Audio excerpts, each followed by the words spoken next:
গোপালগঞ্জের কাশিয়ানী উপজেলায় ব্লাড ক্যান্সারে আক্রান্ত শিশু মোহাম্মদ আব্দুর রহমান। মাত্র ৪ বছর বয়সী শিশু আব্দুর রহমান ৮-১০ জন শিশুর মতো দুরন্তপনায় মাতিয়ে রাখত প্রিয় শিক্ষাঙ্গন ও খেলার মাঠ। কিন্তু সে এখন দুরারোগ্য ক্যান্সারে আক্রান্ত হয়ে হাসপাতালের বেডে শুয়ে বাঁচার আকুতি জানাচ্ছে। আমার সন্তানের সুস্থতা কামনার জন্য বা সহযোগিতার জন্য বলছি। আমার ছেলে 2023 সালে ডিসেম্বর মাস থেকে অসুস্থ। এই পর্যন্ত আমার ছেলের পিছনে প্রায় 20 লাখ টাকার মতো খরচ হয়েছে, ব্লাড ক্যান্সার। তবে অনেকটা সুস্থ। আমার যতটুকু সামর্থ্য ছিল, আর্থিক জায়গা জমি টাকা পয়সা জমানো যা ছিল সব আমার ছেলের পিছনে আমি ব্যয়বহুল করছি। এর কারণে আমার ছেলে অনেকটা এখন সুস্থ, কিন্তু এখন আর চিকিৎসা চালানোর মতো সামর্থ্য আমার নাই। আমি এখন আমার ছেলের চিকিৎসার জন্য যারা আব্দুর রহমান কাশিয়ানী উপজেলার শাহজাল ইউনিয়নের ডাঙ্গামাজরা গ্রামের বসবাসকারী হতদরিদ্র দিনমজুর মোহাম্মদ জাফর খান ও আয়েশা বেগমের ছোট ছেলে। সে মাজরা সরকারি প্রাথমিক বিদ্যালয়ে শিশু শ্রেণীর শিক্ষার্থী। জানা গেছে, গত 1 বছর আগে আব্দুর রহমান হঠাৎ অসুস্থ হয়ে পড়লে তাকে স্থানীয় চিকিৎসকদের পরামর্শে ঢাকাস্থ বঙ্গবন্ধু শেখ মুজিব মেডিকেল বিশ্ববিদ্যালয়ে নিয়ে যান পিতা মোহাম্মদ জাফর খান।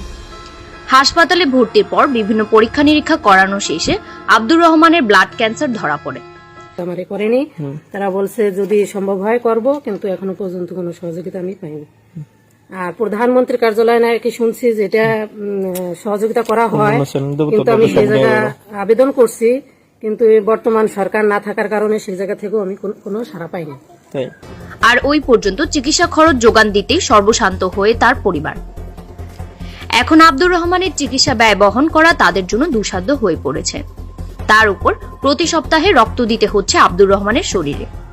রক্ত দিতে না পারলে ক্রমশ দুর্বল হয়ে পড়ায় বেড়ে গেছে আব্দুর রহমানের পিতামাতার উৎকণ্ঠা। বর্তমানে সে বঙ্গবন্ধু শেখ মুজিব মেডিকেল বিশ্ববিদ্যালয়ে চিকিৎসাধীনে রয়েছে।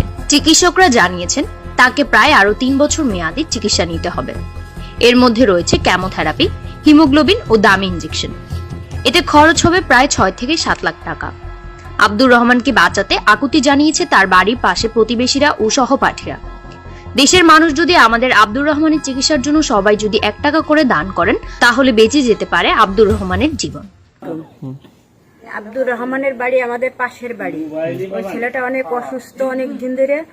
এখন ওর চিকিৎসার জন্য যা ওর মা বাবার যা ছিল আর্থিক সম্পদ সব বিক্রি করে ফেলছে। এখন চিকিৎসা করার মতো কোনো সমর্থন ওদের নাই। মানে আপনারা বিত্তবান যারা আছেন তারা একটু এগিয়ে আসলে ওর চিকিৎসাটা হইতো। এলাকাবাসী